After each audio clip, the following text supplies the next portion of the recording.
చేస్తాం, స్వచ్ఛ గడపను కాపాడుతాం. చూసారా, ఇంత పెద్ద సర్కిళ్లకు సుందరీకరణ చేస్తే సరిపోతుందా?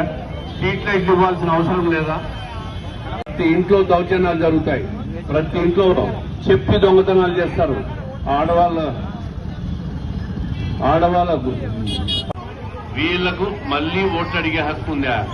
రాష్ట్రంలో ఈ రోజు కరెంటు బిల్లులు ఎంతున్నాయమ్మా? అప్పుడు చంద్రబాబు నాయుడు ఉన్నప్పుడు 300, 400 ఉన్నాయి. ఈ రోజు 1500.